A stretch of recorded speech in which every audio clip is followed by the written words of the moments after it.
The reason that I wanted to sit down and talk to you and have a sort of interview style thing, I don't actually know if I'm going to publish this at this point, but it's really important to me that I get to document some of the stories. You spent a lot of my growing up years telling me really, really great stories. And so to have little cool like call versions just sounds like a lot of fun to me. We've been getting breakfast now for over a year, multiple times a week. Part of the reason that I live in Colorado and that I'm based here is that I really love spending time with you guys. I lucked out to have parents that I'm actually friends with.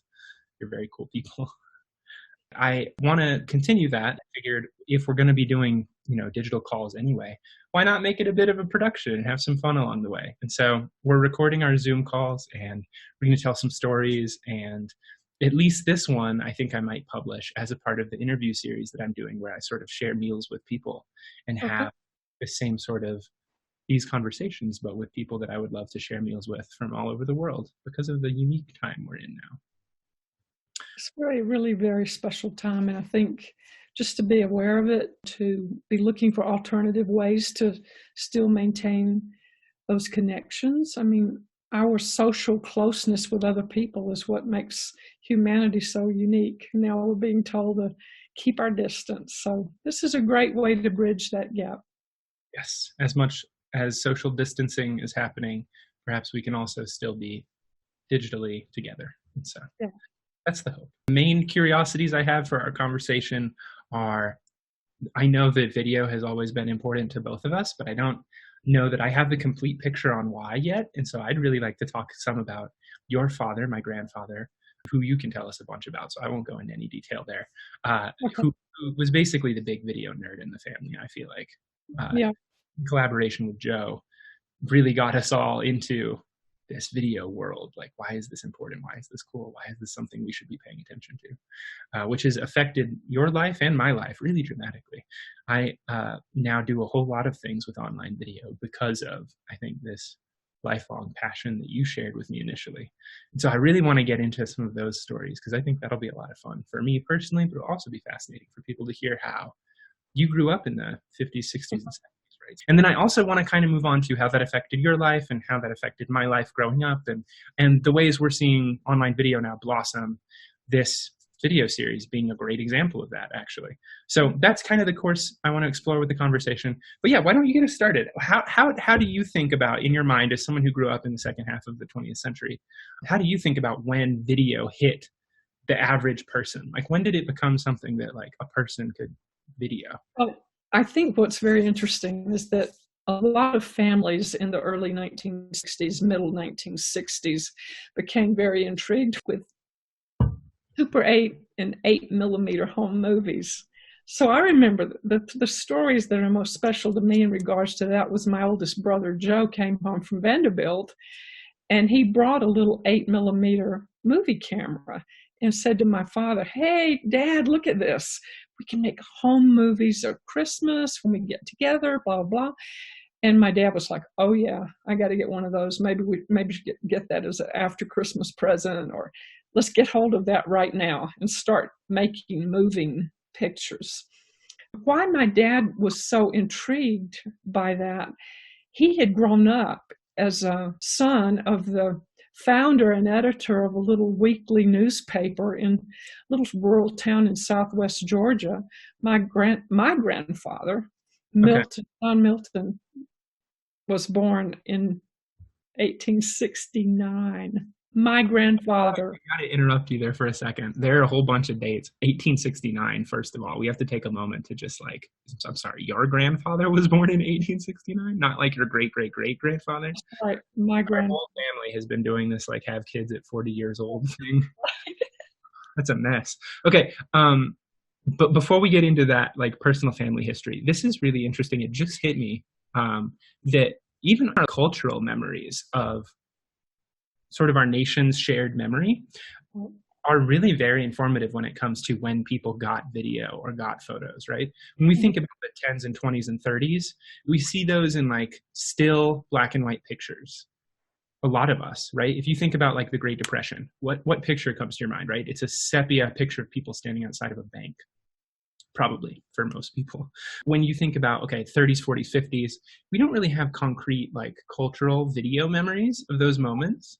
There are a couple like maybe television broadcasts that some people might have if they're they're a decade or two older than you. But really, like when we as a culture remember the 60s, it's the very beginning of color video, not necessarily with sound, but with 8 and Super 8. And so like the March on Washington and Well, the March on Washington all was filmed in black and white. It was not until 67, 68, 69 that color TV even came into the homes of people. We were all operating off of little black and white sets. When Kennedy was assassinated in 1963, all of that was black and white TV. Yeah. Okay, so it's really interesting that some of that, like when did video become accessible for the average family, is pretty well informed by just our cultural memory of how we think about the things that happened during those periods of time. Tell me a little bit about your dad. How do you think about him? He started out in publishing and newspapers. He grew up in this little tiny town. I want to hear some of the family history. Put it all in context for me. Yeah, so my dad was born in 1911. Can you imagine? And his father, at the time when my dad was born, had already founded this little weekly newspaper in a little small town of Georgia, less than 2,000 people in the whole town, maybe 5,000 in the county. And my grandfather, John Milton Anglin Sr., he was he lived in this era too, where people who subscribed to the weekly newspaper, sometimes they couldn't pay him, so they'd give him a carton of eggs, or he would go around to collect the no way news for the paper, and people would they would say, "Hey, John, I can't pay you for the paper in cash or bills, but how about a carton of eggs?" Wow. Between 1909 and 1915, he had 4 sons. He gradually brought all of them into the newspaper, and they grew up running the linotype, setting individual print, and getting the paper out every week, running the printing press and all of that. My dad graduated high school in 1929, the Depression, the Great Depression. Can you imagine? You come out and you're 18 in the world, and the whole economy crashed on top of everybody. But the interesting thing is I always wondered why my father would buy extra cans of things and keep them in a little storage room. He grew up, he came of age during the Great Depression. He was also 30 years old when World War II kicked off, and that bombing of Pearl Harbor, he talked about that to me as I was a young person and coming to my own cognizant reality of the world. He would talk about, December the 7th, 1941, as if what I remember now as the Twin Towers and 9/11, he spoke about Pearl Harbor in the same way. And it mobilized a whole generation of young people. I was going to say young men mainly, but a lot of women pulled into the Army Corps to be in support roles and nursing roles and all the things that made the mechanism work. But a lot of people from the ages of 18 through 35 were joining the service to get out there and defend the country. And my father took his camera with him when he went into training for World War II. Yeah. And he was trained out in Needles, California, and he took pictures of all that. I've got little still pictures that he took from his training era. Okay, so when you were little, would he get out these pictures and show them to you, or how did you learn about him having taken these pictures? He had them. Sometimes they were in a box, but he put all of them, when he retired, he put all those pictures into scrapbooks. And so when I was college age and would come home, he would pull me aside and say, "Hey, look, these are pictures of I got thrown in jail in Santa Barbara." No way. Overnight. What? That story? He's got a picture of himself in the little jail cell in Santa Barbara, California. I think he and a couple of guys had been out partying or something, and he got thrown in jail overnight. But I have these little pictures of just little things like that he would tell me. I go, "You were in jail? Really?" Yeah. It was more of a joke. They were just kind of pulling us off the street to keep us out of trouble. And he says, so we had him take pictures of us behind bars.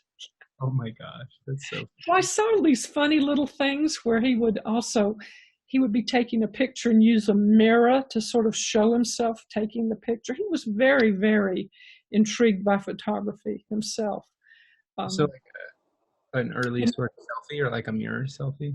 Yeah, in his very early 30s, as he got away from home and was out in Washington State and in California. And he also was living in an era where the automobile was becoming more and more prevalent in our society. So taking a trip in a car across the country was so novel and so wild and unusual. And I can still remember seeing pictures of him, at Hoover Dam, for example, back in the 30s. And I'm thinking, wow, he was traveling around quite a bit. That's cool. So when did it become a transition to video? Like when did he start making, what's your earliest memory of a video he made? So you understand that in this era in the development of photography, that the home movie came into being in the 50s and 60s, early 60s. The Super 8 home movie came onto the scene in the late 60s, still no sound, but film. Film that you shot in a little camera, you mailed it off to Kodak, you got back your little reel, you put it and watched it. Okay, then in the middle 70s till 79 was when the talk of putting video technology into the hands of the consumer, into people's families, would take the place of the home movies that had no sound, and that people would actually be making their own little videos in their homes. People used to talk about, to my dad, when he got his first camera, he spent $2,000 or $3,000 right after he retired from the post office. And he was the first person in our town to have a video camera. And they would say, oh, Adrian's going to come put us on TV. That's how we sort of talked about it. So home movies were one thing. They were kind of like a novelty, and because you didn't have sound, it didn't make a lot of sense to people. And then people loved it. A lot of people but took it wasn't as engaging. Whereas the moment you could do videos that had with sound, you could have you could put people on TV, so to speak, and people just loved it. They would ask him, will you come and film certain events? Or he would go into town and, take pictures of, the graduating class from high school, or he would go out to the little festivities of dedicating the Little Living Museum of Westville. And he just loved doing that kind of stuff. But when I became cognizant of how important it was, I had already been off at college, and I'd come home from graduate school, and he's wanting to put me into, the video. And I'm like, do we really have to take pictures? You know how people are. Don't take my picture. But my dad, really? Yeah, he always was doing it anyway. He was always taking our pictures. And I remember him being so excited about this video technology. Now, in 1978 and 79, I had just gone into the Air Force, but he was still very engaged with trying to use this new technology. I've got a video of him sitting down and telling me about video and how it was going to be something that went into every home. What's your first memory of him making a video, just a home movie around your house when you were little? So the earliest moving pictures that I remember in our family began in the era of the early 60s. And most of the time it was shooting Christmas scenes. That was probably, birthdays, Christmases, snowstorms that came through Southwest Georgia. Oh my gosh, that was big, like 1973. People still remember that. Post on Facebook about the snowstorm of 1973. Okay, in 73, when you woke up that morning, how did he document the snowstorm? So I was home from college that particular weekend when that snowstorm came through. And he was so excited. He goes, oh, Donna, the snow is coming down, and it's not just powder. It's not just a scattered little dusting. We're going to get a lot of snow in Southwest Georgia. He said, this is like one time in 100 years. And he says, by noontime, the snow was still coming. He says, oh my gosh, we got 3 or 4 inches. This could be like half a foot of snow.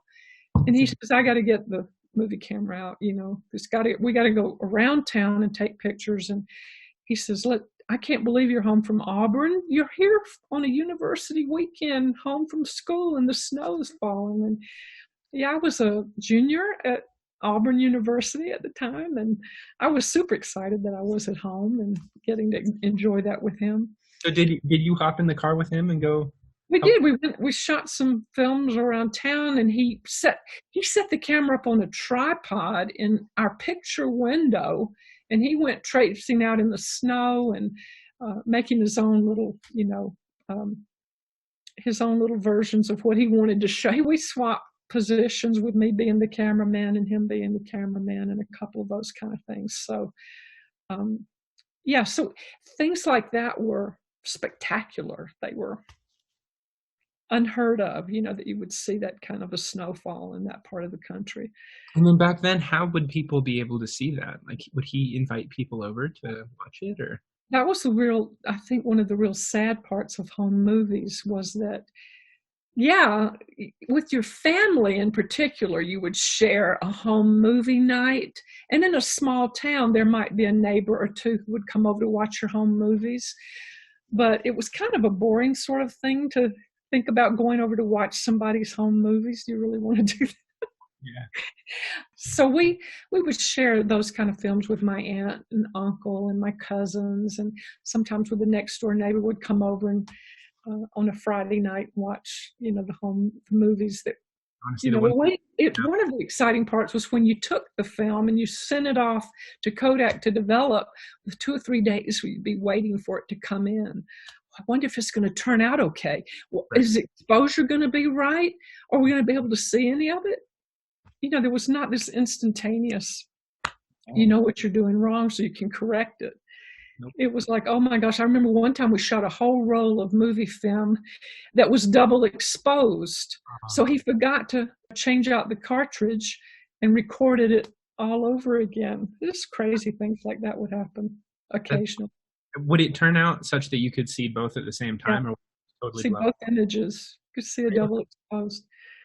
Yeah, and then sometimes maybe the lighting, he forgot to set the lighting just right so everything would be kind of washed out, real white looking. And you could see him playing with the settings to say yeah, but the feedback loop took forever back then. So yeah, you really have to. It's strange how growing up, when I grew up, even as you describe like recording a home movie, I still think like, oh, you could probably see on the back of the device what you're looking at. No, absolutely not. Yeah. Our intuition for how things worked is just totally ruined now that everyone has smartphones. Yeah, it's so hard to remember how like difficult everything used to be. Just impossible. If you wanted to show 2,000 people in the town of Georgia when it snowed in 1973, that used to be like an impossible feat that would have taken months of organization. And now it's just like you throw it up on Facebook, everyone shares it, you're done. And it's happened for me, over the age of 65, I'm able to throw stuff up on Facebook, and my little hometown crowd who has known me since I was born and still know me, they watch some of these things and they go, oh my gosh, your dad, he was always a geeky one, wasn't he? He was doing these things when nobody was doing them. And so they're all so sweet and complimentary and say, oh my gosh, put more of that sort of thing out there. So I'm in the process of digitizing some of his old home movies and putting a soundtrack on and, doing some narration. That's so cool. So I want to dive into a little bit. You said you were in college when he got a like proper video camera that could finally do audio, and he started doing interview projects and he started doing narrations of his old home movies and this sort of thing. When did it become something that transferred into your life? When is the first time you made a video project of any kind? So I think one of the things that is a little bit sad about that time, my dad bought an actual video camera in the spring of 1979, and he only lived another 18 months. He died in June of 1980. So he was super, super jazzed and so just encouraged about all this new technology, but then his time on the earth was gone. His journey was over. So all of that got passed on to Adi and me. Adi took my father's first video camera, my brother Adrian, took it to Virginia. I was in the Air Force at the time, And within a year or two, I married your father, and I said, we have to get a video camera thing. And we bought ours in Germany, and they came in 2 packages. You had one little thing you put over your arm and carried around, the little recorder, and then you had a smaller camera now than the big old camera that my father had. So my husband, your dad, and I started taking a few pictures over in Germany, and 80 and I began to send video back and forth the way we had done with audio recordings in the early 60s. Now in the early 80s, if you will, 80, my brother and I were exchanging video tapes as letters when I was stationed overseas. Okay, yeah. So talk about that for a second. You mentioned when we were just setting up for this that your older brother Joe was instrumental in getting your dad interested in sort of recording audio and video in the first place. Joe brought the technology of home movies and audio recording. So I think one of the cool things was that having a brother that was that much older, he came home from college for Christmas and brought a little 8mm home movie camera. And my dad went bonkers.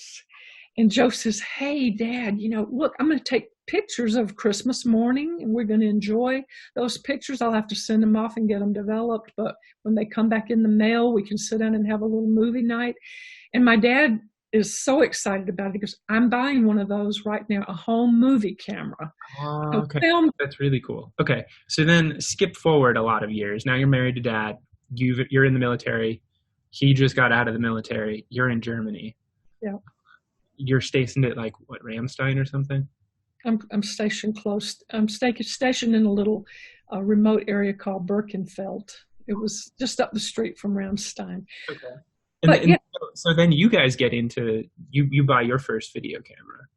Yeah, my father bought his first video camera in 1979, and he's like calling me on the phone. I'm in the Air Force. I hadn't married your dad yet. He said, Donna, I've got a home video camera. The thing that the people on TV take pictures and we watch, video on TV. He said, I've got a camera now. I can make those kind of pictures for us. 1978, 79. Wow. Actually, and so I was super excited to hear him talk about it, and he wanted to show me that technology. Some of the first movies he ever took a video was his little grandson, Adam. Adam was born in 1979. And Dad and I went, and he took the video camera and took pictures of Adam when he was a little baby. Those are some of the first pictures my dad took with a video camera. The fascinating piece of that is that finally you had moving pictures with sound. And you could see. We're on TV. People would always say that. Look, we're on TV, and my dad would go, well, yeah, that's how I'm projecting the picture on the TV. It's really pretty cool. Home movie nights were a little more interesting because it really felt like you were seeing people on TV. And people talking and being just in their normal mode. Yeah, it's pretty fascinating. So unfortunately, your dad passed away just a couple years after that, right? And 80, your brother now, 80 Jr., got the camera. So now you're in Germany and you bought your own camera, and then you and your brother got to talking. Yeah, because 80 said, hey, why don't we kind of carry on the family tradition? We used to send audio tapes back and forth. Let's you and I send video tapes back and forth. Okay, no, hold on. Stop there. Audio tapes back and forth? So instead of so this comes from Joe being stationed in Germany as well, right? Way back. Way back, early 60s. He was teaching in DoD schools in Germany. And instead of writing letters like a normal human being, he would record audio tapes. Little reel to reel. They were this big. That's a thing that a lot of people did. Say it again. It's a thing that a lot of people did back then? No, it was not commonly done. In fact, in my 6 years on the planet, I've only met one other person who lived in the eras of the 1960s that exchanged audio tapes with their families. He was a guy from the Air Force Academy. I thought, wow, there's not too many people that did that. So you guys would sit down with a reel-to-reel tape recorder and a little mic, and you would just write a letter essentially to each other. Basically say hello, yeah. Well, today is blah blah, and here's what we did, and then you take notes on what the other person is audio taping you, so you don't and have to. so Okay. now you're taking notes as you're listening to it. So when you start making your audio tape back, you can have some things to say. How long would the tapes usually be? About 20 minutes, 30 minutes. And then you flip them over and you could have another 30 minutes. You record both sides of the tape. Wow. Okay. So you basically use the whole tape. You'd use the whole tape and give people the update, ship it across the ocean. And so now you and 80 are thinking about a video version of that. Yeah. So 80 and I swapped a few videotapes between 1981 and 1985 while I was overseas. And we unfortunately didn't always keep all of those. We'd sometimes erase over them and re-record them, but I have one or two of those. Would really enjoy probably seeing at some point. Yeah, it's great. Even as you're doing it, like even as we're having this conversation now, right? It's hard to imagine how important that will be in 40 years. Oh my gosh, yeah. Humans are really bad at that, like estimating how important something will be a long time from now. Like I'm sure you'd kill to have some of those conversations now. But, in the moment, you're just like, well, I mean, we don't need to buy another tape. Let's just record over it. Interesting. One of the things I remember, this will be very, very cool for all people who go to high school reunions. Everything happens every 10 years and all this sort of thing. My 10-year high school reunion in 1980, my dad was still alive. This is my favorite, embarrassing dad story that you have. Yes, please tell us this. This is great. My dad said, well, Donna, you can't come for your high school reunion, so I'm going to take my video camera and I'm going to go out to the Little Grand Canyon State Park, which is where the reunion was held. He said, I'm going to have all your friends, all your classmates make a little video for you. So you're not there, but they can tell us a little bit about their lives, and you'll have the experience like you were really there. I'll save that tape for you. And my father was so frustrated because all my classmates would come up to the microphone. He had set up the video camera and everything. They'd go, well, hi, Donna. We're sorry you aren't here. Yeah, a great time. And my dad would go, well, tell me what you're doing with your life. What's happening with you, Raz, or what's happening with you, Johnny, or what are you doing, Dana? And they'd go, hey, Donna, we're really sorry you're not here. Too bad, blah, blah, blah. And my dad would try to steer him back and say, but tell me about you. Donna wants to know what you guys are doing. It was the most hilarious. I've still got that, by the way. And this year is my 50-year reunion from high school. No so I'm way. trying to figure out how to share that with people. It'll be a scream. I've got to get some permission from people to share. That's gonna be hilarious. Oh my gosh. So that was your 10-year reunion, right? That was a 10-year reunion, 1980. Share that with everyone. They're going to be so sad they didn't actually update people. But it's hard to communicate. Okay, how do you... It was very new because they were all saying stuff like, oh, Miss Anglin's getting us on TV. It's funny. It's so great. It's so great. Yeah. And also, I can't even imagine the politics of having your dad show up to your high school reunion. I'm trying to imagine if you I'm not even there. Next year. This year, isn't it? Yeah, it's the summer. Oh my gosh. Yeah, you want me to come to your reunion with my camera? Yeah, thank goodness. There are some silver linings with the whole Corona thing. No high school reunion. Actually, once in a while, I'm losing your audio. Or am I coming through clear? Yeah, you're coming through loud and clear. Okay, good. I think it might just be because sometimes I mumble.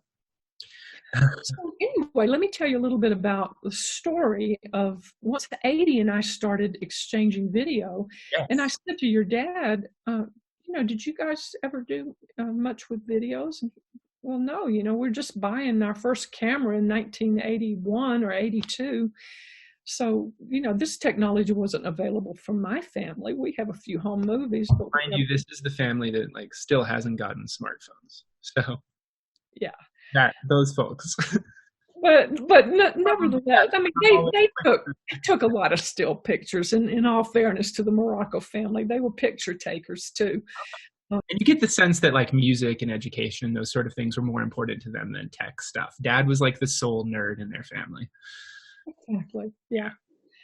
Yeah. And I think my original family of origin being kind of nerd-like, maybe one of the reasons that your dad and I hit it off so well, because I was a bit of a nerd. He was a bit of a nerd, and we came together and had our little nerd.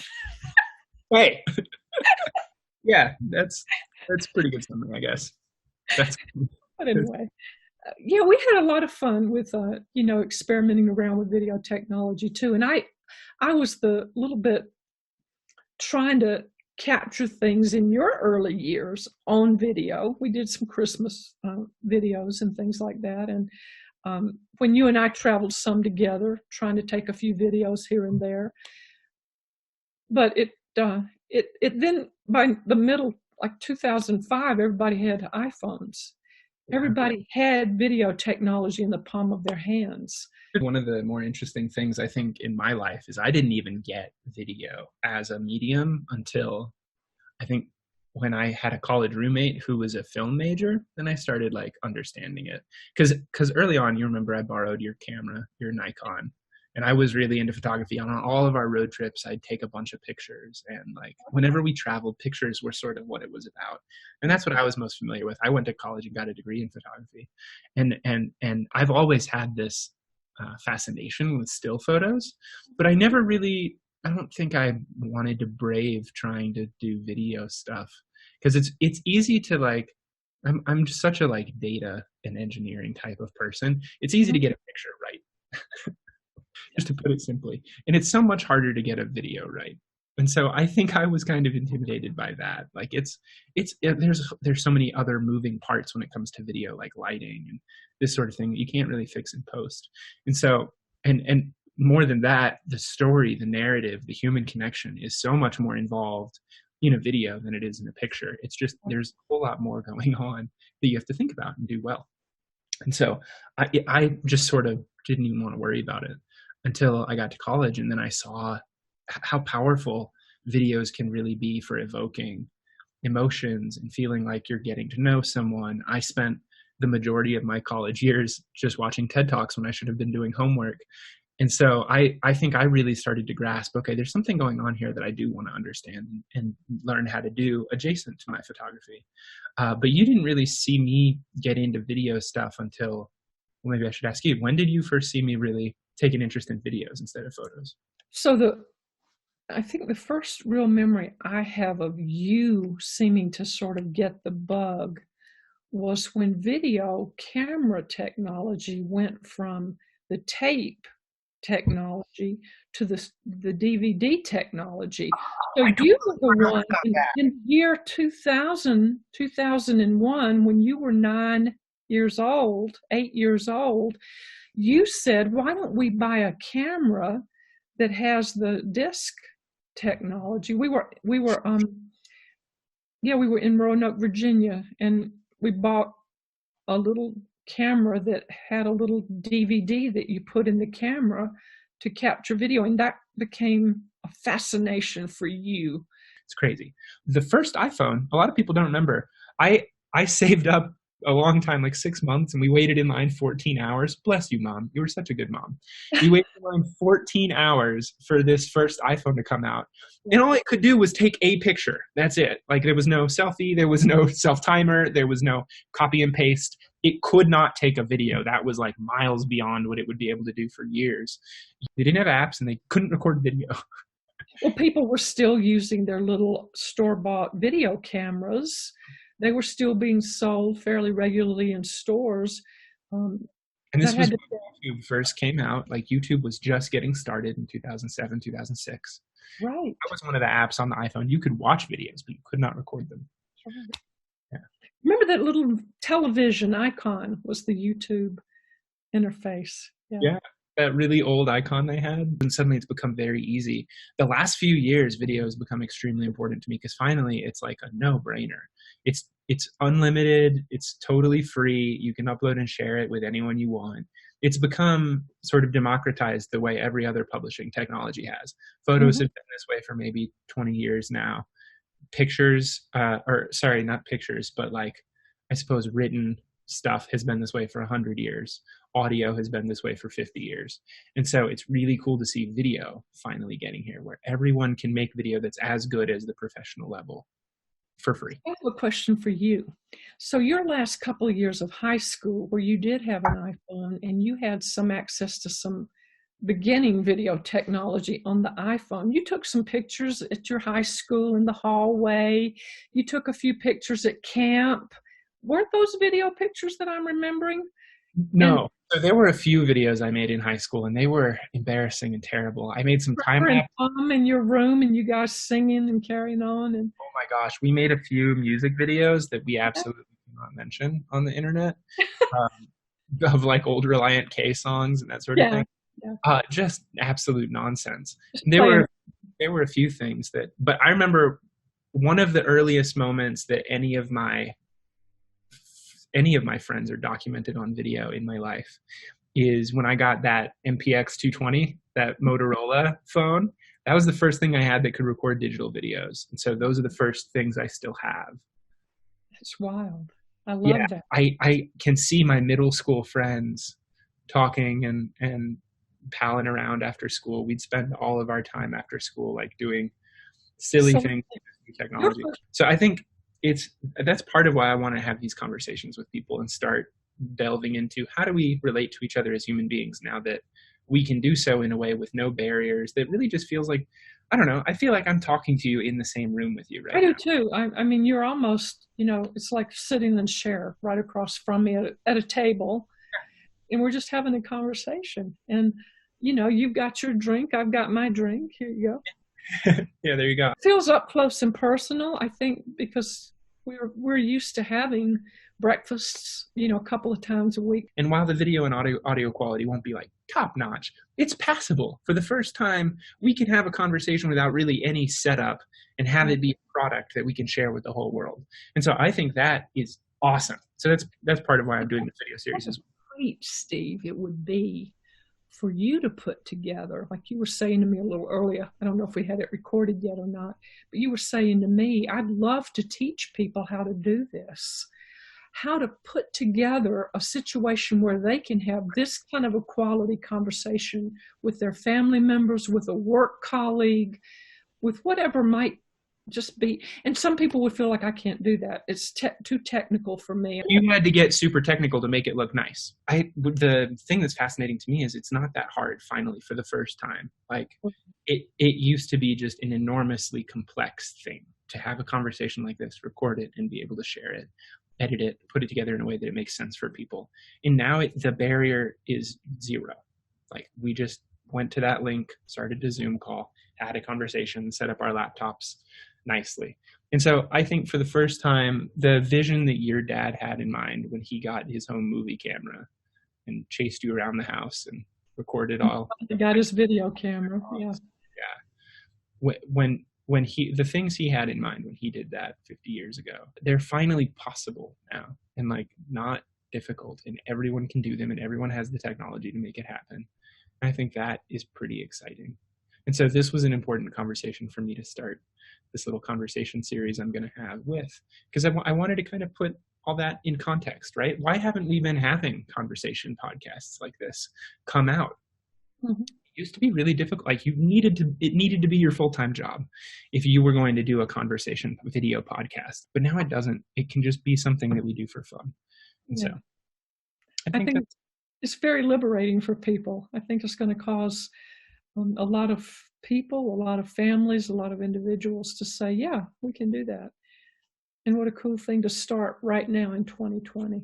Yeah, I think so too. So I guess we can wrap up then. This has been such a fun conversation. Thank you for experiencing with me some of the stories that have led to this moment. It's really fun to talk about how into video our family has been for such a long time. Such a long, long time. When you consider 1979, 41 years ago that my dad first put a video camera in his hands and then shared that technology that your father and I in the early 1980s took forward and then eventually shared with you when you were a youngster. And I really didn't stand a chance of not becoming a photographer, a visual creative of some sort. Somehow in your experience with us, I think that really rubbed off in even a more significant way than either for he or for me, because we had that interest in photography, and your father used to take pictures and develop things in a dark room. he loved it too. So it's all intermingled throughout the families. It's fun to see you were influenced by that, and now you are teaching us. We so appreciate it. You're too kind. Thanks, Mom. This was a really fun conversation. Thank you for being here for this. And I guess I could wrap up if people are going to be watching us. Thanks everyone for watching. This has been a lot of fun, kind of diving into some of the history of video technology in the US and in the world, and talking about why videos and stories are so important and fun. I don't know if the camera will switch over to you waving. Hold on. Get a gallery view. Maybe it'll record it. Do you want to say bye to people? Bye. It was so much fun. I thank you so much. Just being able to share some of that with Steve's generation. Yeah, who knows who will be watching these. I'm very interested in this series, and I'm really, really thankful that I got to kind of kick it off with you. I feel like we should have more of these conversations too. If this does end up replacing our breakfasts for a little while, I would be okay with that. I really enjoy getting to kind of hear some of the history of things and the way you've seen the world progress. I loved it. It was fun sharing and fun hearing you reflect on some of those moments in your growing up that were pivotal. Yes, it was a blast. I hope this conversation has inspired you to maybe have conversations like this with the people in your life. With that, I'll leave you here. Thanks for watching.